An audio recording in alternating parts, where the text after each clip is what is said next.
Сәлем достар, Еркемен Лико каналына қош келдіңіздер.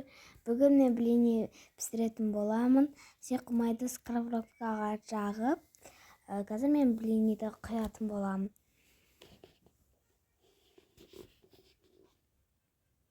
Міне құйдық. Қазір міне өстіп құйып жатырмыз. Біз как-всегда осылайынан блини жасап тұрамыз.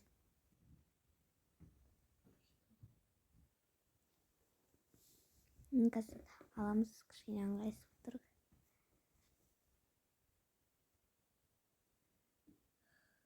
Біз күн сайын қаймақпен жағып жейміз.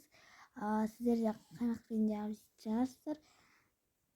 Қазір ыдысқа қойып қоямыз, просто ыдыстан алып тұрамыз. Ал достар, менімен болғаныңызға рахмет. Маған подписывайтесь